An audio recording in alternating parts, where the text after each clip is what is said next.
Welcome, welcome, welcome to Agent Power Huddle. Hello, Diane. Diana. Good morning. I didn't see that. Good morning. All right. Right, where are you here in Seattle? Oh, breaking more early. 8 a.m. Welcome to the world. I'm a little bit ahead of you. I'm at 11 a.m. So I got a complaint to lodge, Autumn, if you're here. I love that introduction video. I just don't see me on it, and that's a disappointment to me. I'm just saying. You could just play that right there for the future. Anyways, I'm sure that there's people watching us online. I know people will watch us in replay, and I know people will probably join us. And I'm excited for those of you and us will have the benefit of this content to learn how to use neuro-linguistic programming to get what you want.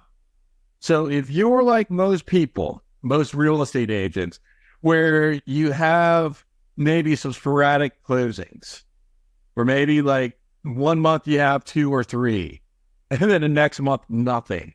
And then the next month, nothing. And then the next month, 2 or 3. You're probably, that's frustrating, right? But guess what? It's not your fault, because that is the natural, that's not uncommon. Now you're going to learn today how to be able to break that cycle, right? But if that's been your experience, or maybe you lack the faith in yourself, maybe you've had the best month ever, and you think, man, that was freaking amazing. I'd closed 4 transactions, or 5 or 10 or 20 or 18, whatever the case may be, or 2. But now you're thinking like, it was just luck.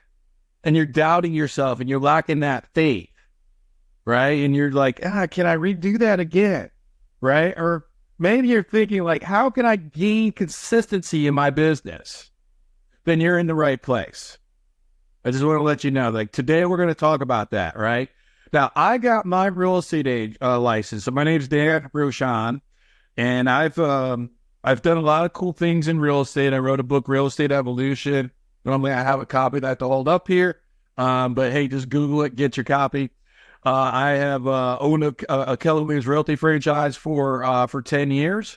And, I've been licensed in 2007. But all the things that I've done, the really coolest thing that I'm proud of is the fact that I've had no broke months since 2008. All right. So that's however many years that is of consistent business, month after month after month. I remember my first listing appointment I went on. Hello, Debbie. Hello. Oh my God. Look at, I'm afraid of crowds now. Now I got a crowd here to talk to. Hello, John. Oh, that's not John. Is that John? Yeah. Hello, John. He did. Hello, Debbie. Hello, Linda. Welcome. I'm Dan. Nice to meet you. All right. There's Julie. All right. If you guys have a video, that would be awesome to put it on. So, I remember my first listing appointment when I went on. I remember I was terrified. I remember knocking on the door, walking into the house, and I remember that at some point in the conversation. Now I was licensed 6 days at this point. It was an expired listing, less than a week. At some point in that conversation, the seller, and I'll never forget it, you guys probably don't know the geography, but there's this Coast Guard auxiliary that's not too far from where I'm standing right now. I'm in Northern Virginia. And it was right behind the Coast Guard auxiliary. And I walk up to the house. It's this brick rambler. I knock on the door. The lady lets me in. At some point, she says to me, she said, Dan, how long have you been licensed? And I don't know if this has ever actually been asked of me ever since then. Like, I was licensed for 6 days. And when she said that to me, I pivoted. And she said to me a second time, Dan, how long have you been licensed? When she said that to me the second time, guess what I did? Pivoted the conversation again. So finally, the third time, she just stops. Dan, how long have you been licensed? Oh, I looked down. I looked up. I looked down. I looked up. Seems like forever. And that was my first listing appointment. I didn't get the listing, just so you guys know. But anyways, I'm sharing that story with you to let you know that I understand what it's like to have that fear in a listing appointment. I also understand what it's like to have no broke months since 2008. Okay, because that was a once upon a time in my journey And I've been able to then be able to figure out from that fear to like, how do you get consistency in your business? And I want you to pay attention today, right? Because today I'm going to show you a part of how I've done that. When you're going to learn about neuro-linguistic programming, what that is, and you're going to learn about the number one sales mistake that agents make. Would that be valuable if you learn the number one sales mistake that agents make? And would that be valuable? Who here's heard of neuro-linguistic programming before, by the way? Raise your hand. Most of it looks like all of you have. If you haven't, who's heard about hypnosis? I know that everyone's hand should go up for that, right? All right, so hypnosis is similar, yeah. So, all right, now cook like a chicken. No, never mind. That was a bad hypnosis joke. All right, so, but the reason why hypnosis works is because it does align with the subconscious, and the reason why neuro-linguistic programming works, NLP, is because it aligns with the subconscious as well.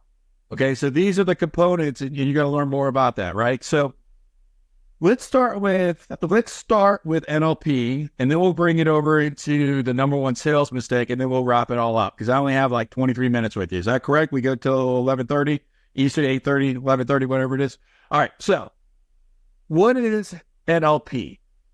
NLP was developed in the early 1970s by two doctors, Dr. Baylor and Dr. Grinder. And there was another female that was early founder as well. And I'm blanking on her name. So it was really three, but Grinder and Bandler were the two. And they were psychologists. And what they did was they studied the way we perceive the world.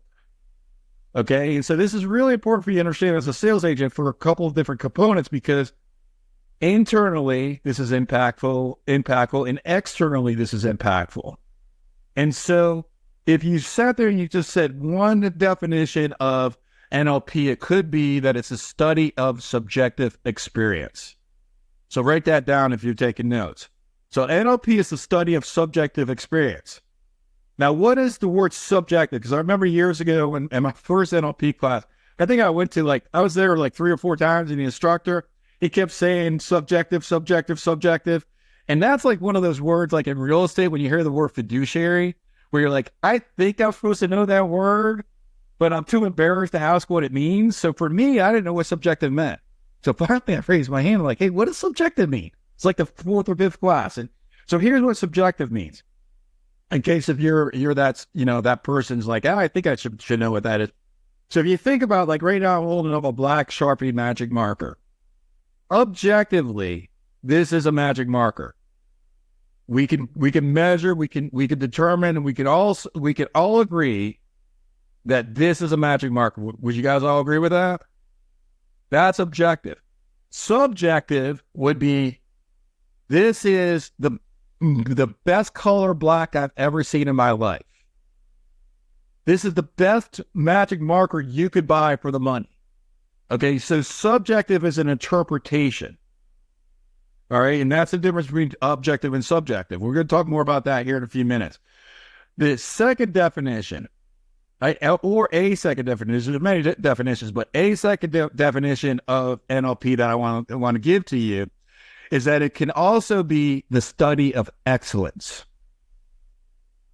So you may want to write that down. So it's the study of subjective experience and the study of excellence. Now, given those two definitions, when you could consider that we interpret life through our own lens, and so do our clients, then what we can do is we can start observing life as though if you're observing life from like a third party, from like an observer. And then you recognize that, has anybody here ever said something to somebody and you got a response that was different than what you intended? Has that ever happened to anybody here? Right? Do you think it's possible that there's people in Seattle, there's people in California, there's people in D.C., Ventura County, and elsewhere, another Seattle there, another California there? It looks like most of you are on the West Coast. So it's going to be like we're in different time zones or different parts of the country. We're all going to leave here at the end of this conversation in 20 minutes. and we're going to have a different observation of what just happened. Would you guys all agree that that's very, very likely? And you're going to be like, I really like what Dan said here. And it may be one concept.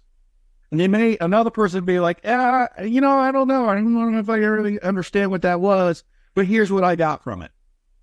Now, first of all, each one of you is going to get something amazing from this conversation. All right. So you're going to take that with you, and it's going to inspire you in your life. It's going to help you in your life. You're going to get a nugget today in the next 19 minutes that's going to transform your life and the way that you see things.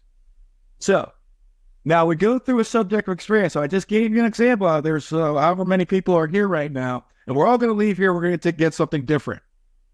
Now, when you consider this, when you're working with your clients, what causes that to happen? And there's 2 points of view that you want to consider. One is your point of view, and the second is their point of view. What causes that to happen, to have us all come into one conversation, we leave with different things? Here's what causes that. First of all, it's your upbringing, it's your culture, it's your life experiences. That's the starting point. Then, so if you look at that as the foundation, your upbringing, your culture, your life experiences, we add on top of that deletions, distortions, and generalizations. So that's the way that we interpret data coming into us. So the first part is your value system. The second part is your lens. And so now when information is coming into us, it would be like, if you wrote down a sentence that said, Bob said that, you could sit there, if you write that down, you could interpret that at least 3 different ways. You could say, Bob said that, or Bob said that, or Bob said that. Same 3 words, 3 different interpretations at least. Did you guys all follow me on that? Why is it the same 3 words could get different interpretations? Because of deletions, distortions, and generalizations. Because our mind right now in John's room, there's about maybe 25 books in the back shelf there. None of us were looking at any of those books at all. All right, I can't see the titles on that, but if I could see a title on that, I could. John, what's the title on one of those books, please? Just shout it out if you could. Anyone, doesn't matter. You got to take yourself on mute. 5-second rule. Love it. Mel Robbins, 5-second rule, right? So there's one book right there. We could have all been focused on that one book if we could see the title of the 5-second rule, the Mel Robbins book, right? That's one thing that we can interpret. We can be looking at is it Suma? Did I say that correctly, Suma? Yes. We can be looking at her pretty red top, okay? Or we can look at Blanca's, hand in front, to her face like that, and now she's waving, right? Or we could be paying attention to our own. I want you right now to pay attention to your big right toe. By the way, that's an example of persuasion. Nobody here was paying attention to any of that stuff until I directed you to do that. There are more than 1 million things right now that you could be paying attention to. Yeah. So one of the reasons why when we look at generalizations, deletions, distortions, generalization, while we go through in a conversation, we come out with different things, is because it's impossible for us as human beings to take it all in. If you look left, you look right, you look at your own environment, you think about your body, you may be thinking about relationships right now, you may be thinking about a problem, a goal, whatever the case may be, or you may be looking at NoBrokeMonths.com back here, or Miss Pac-Man over here, or whatever the case may be. There's so many different places that you could be paying attention to, which is why if you still have your browsers open by now, you should shut down those browsers and pay attention to me, so that when you're communicating, you've got to understand that the recipient of that is going to filter your communications through their culture, their background, and their beliefs. And then they're going to filter on top of that. So that's the value system. On top of that, now they're going to filter it through deletions, distortions, and generalization. All right. So now let me give you an example of another example of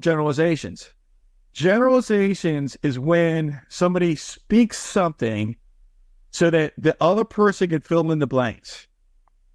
So an example of that in real estate sales, write this down. People choose me as their agent because they're looking for the most amount of money for their sale. You do want the most amount of money for your sale, right? Now let me take that one thing, and that's about all that I'm going to be able to teach you in languaging patterns today, because I don't nearly have enough time. Go to my website if you want to sign up for one of our classes. I can teach you more stuff. But here's the thing. That statement that I just said, people choose me as their agent because they want to get the most amount of money for their sale. People. Who? What people? If you've never helped a client before, could you still say that? Sure, of course you could. The recipient who hears that communication, how do they filter it? They're going to put their own belief systems into that. They're going to filter through their own deletions, distortions, and generalizations, and now they're going to make that mean something. Do you ever want to see a measurable, and I don't want to get political on you guys here, because all United States presidents, I can sit there and I can pick them apart. I can show you their communication styles of how they use this to become the president of the most powerful country in the world. Or at least that's what we believe. Who knows if that's true or not? I don't know. But it's been said, okay? Again, that's another generalization. It's been said. Who said it? That's an example right there of how to use this. You guys see that? Yeah. So now, if you listen, next time you listen to Donald Trump speak, everybody's saying this. People are saying this. Right? You hear, he talks in generalizations. So if you want to know, is this effective or not? It's effective at least if you get at least half of an entire country to be able to believe in you or follow you, or whatever the case may be, or at least vote for you. Right? That's how impactful and effective these techniques are. So let's go back to people choose me as their agent because they want to get the most amount of money. Choose me is what's called an embedded command. I'm teaching right now what's called a double bind, and I'm breaking this into components, right? So people, first of all, that's a generalization. What people? Who cares? As long as you think people do it, that's all that matters to me. Choose me. That's an embedded command. In Napoleon's Hill, it's not Think and Grow Rich. So this is my, here's my copy of my Real Estate Evolution, in case you're wondering, right? But the Napoleon Hill's Think and Grow Rich, it wasn't in this book. It's in another one of his books that I don't remember the title of. He talks about when movies came out and they had the reels. And in the reels, they had little embedded in those reels. So here's, I think many of us may remember those reels at the movies there when we were kids. Okay, in those reels, in the early movies, Harvard did a study where they put popcorn and they put Coca-Cola in those reels. Just a little blip. So your brain doesn't consciously hear it or see it. It's just like, like the movie pictures going, dot, dot, dot, dot, dot, dot, popcorn, dot, dot, dot, dot, dot, Coca-Cola, dot, dot, dot, dot, like that. And you don't even see it because it's just one reel. Well, what they discovered was it increased the sales of concessions by something like 27%. And it was just that one little reel. So how does that happen? Because it's talking to the subconscious. Okay? So your subconscious doesn't see the popcorn. The same way as your subconscious doesn't hear people choose me as their agent. But the subconscious hears what? Choose me. You guys follow me on that? All right, so now let's continue parsing this conversation, this sentence. People choose me as their agent because they want to get the most amount of money. That's a statement. So what I'm teaching now is a double bind. A double bind, if you write this down, is one statement that you want to be true, followed by another statement that is true, followed by a tie down. I'll teach you what a tie down is here in a second. So the first statement is, what do I want to be true? People choose me as their agent because they get the most amount of money. Can we all agree that that as an agent, what you want your client to do, or your customer at this point, prospective client? Great. So that's what you want them to do. That's what you want to be true. Then you follow it with something that is true, predictably true. Now, it's not 100% on this, but I'm going to say it's pretty damn predictable. You do want to get the most amount of money for your sale, don't you? Can we all agree that that's a really, really high likelihood that the consumer is going to want to get the most amount of money, even though its ease or speed is still a factor? They still want the most amount of money. Can we say that that's damn near 100% people want the most amount of money? All right. So something you want to be true, people choose me as their agent because they want the most amount of money. First part of the statement. You do want the most amount of money for your sale. 100% yes. Then you tie them down, don't you? The tie down is the don't you, wouldn't you, couldn't you, shouldn't you, make sense, right? It's that last little question that ties down whatever is preceding it to a yes. So I know right now you guys are hearing my conversation, hearing when I'm speaking to you. You're curious about it. You're discovering it. Some of you are really getting it well, and some of you are still continuing to learn. Yet all of you do want to learn this. Is that true? Now, I just watch every one of you, and I watch the energy of each one of you say yes, except for Diana. I didn't see Diana say it, right? She was taking notes, which I admire your note taking, okay? But the rest of you, I saw you say yes. Now, when you're in a sales conversation and you're using tie-downs in a conversation, you don't need the other person to say yes for you to get a yes. You just need to ask the question, does that make sense? Just like what I just did with you guys. You wait to get the affirmative through their brain. It doesn't have to go through their mouth, but you got to pay attention to their energy, and then you move on. You guys following me? Yeah. See, I just did it again. Just in case. I could do this. I could play these tricks all night, all day long, all morning long. All right. So that's your sort of like taster of NLP. What's most, and I'm going to get into the number one sales mistake here in just a second. That is your sort of your taste test. And what I want you to take from that is when you can start understanding that you're a human being doing the best that you can, given the tools and resources that you have available to you. By the way, that's a presupposition in NLP. I'll say it again slower. You're a human being doing the best that you can, given the tools and resources available to you. Understand that. Your spouse, your brother, your best friend, the guy that butted in front of you at the Starbucks last week, are also human beings doing the very best that they can, given the tools and resources that they have available to them. I want you to take that away from what I just shared with you. And then I also want you to take away the fact that interpretation of communication is common rather than not common. It'd be unusual for the other party to get exactly what your intention is. Write this down. Communication is the response that you get. When you understand that communication is the response that you get, you now become responsible for, if I say something and John hears something else, guess who that's on? That's on Dan, not John. If I want John to get something, to understand exactly, the way that I intend for him to hear it. Now, when you accept the responsibility for that, guess what? There goes any opportunity to argue with your spouse. Just saying. But guess what? John's also responsible from his point of view. See, I'm responsible for Dan for the results I get, and John's responsible for John for the results he gets. All right?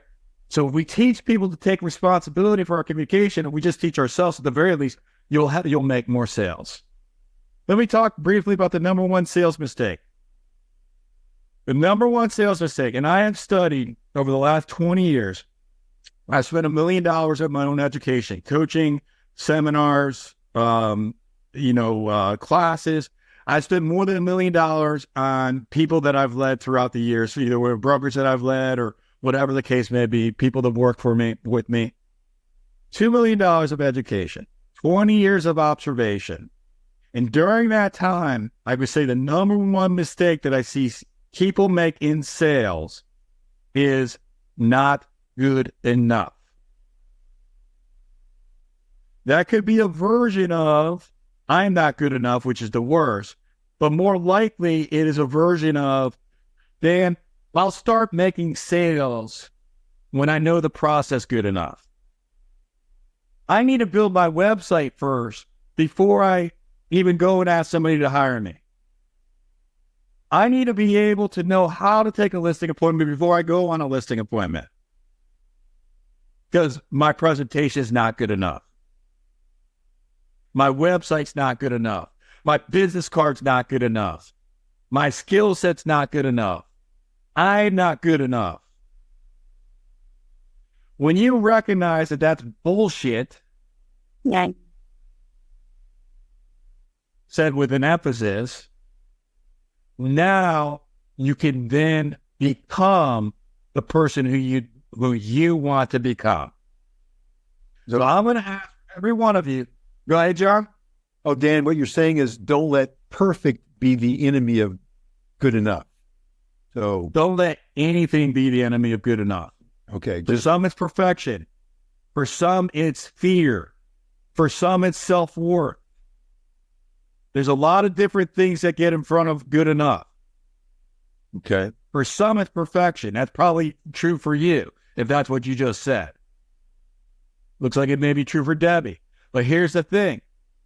It is the one thing that I've studied thousands of agents. I've coached thousands of agents. I've helped thousands of agents. And again, this isn't about me. This is just about my observation. Time and time again, not good enough, not good enough, not good enough. It's some version of that. So what I'm going to encourage for you as I leave here today, for you to consider today, is I'm going to encourage for you to realize it will never be good enough. Ever. I'm almost 20 years into this real estate sales thing, and guess what? I'm still learning. We're talking 20 years at a high level. No broke months since 2008. Many years, 100 plus transactions. Right? Like we're talking a high level, and I'm still learning. If I'm going to wait until I'm good enough to be able to know everything in this business, I will be sleeping at the end of my driveway rather than inside the house at this end of the driveway. So I want you to consider that. Don't wait until you're good enough. Don't wait until it's good enough. Don't wait until you have good enough leadership, good enough mentorship, good enough whatever. Just freaking take action. And just like that agent years ago who was licensed for 6 days, you think I was good enough 6 days in to go on a listing appointment and know what the heck I was doing? Well, let me tell you, I didn't get the listing, so the answer to that's no. But my third year in business, I closed 109 transactions. Again, it's not about me. It's just I'm sharing with you the patterns that hopefully you take something of goodness from that. A lot of time, ladies and gentlemen. I got 30 seconds. Give me an aha. Somebody give me an aha quickly. Quickly. Yeah. Tell me what you just learned. What's a thought? What's a feeling? What's an observation? Not good enough. Yeah, I like it. All right. Yes, it's really amazing piece. Good. One more aha before we wrap up. It confirms my done is better than perfect. Oh gosh. Yeah. Done is better than perfect. There's the story about the models with the clay, and if you take the entire year and you work on one clay pot, or if you do 365 clay pots, which one do you think is going to be more skilled at the end of that year? Okay. Everybody, have the best day of your life. Be grateful. Make good choices to go help somebody. You guys are amazing. God bless you. If you'd like more information or to get connected to the Agent Power Huddle, join our free Facebook group. This call was designed for the agents in our EXP organization, but open to any agent from any brokerage. If you're a guest and you're interested in learning more about EXP or our specific resources within the Agent Collective, reach out to the person who invited you to this call to get more info. Produced by the Agent Collective Media Network.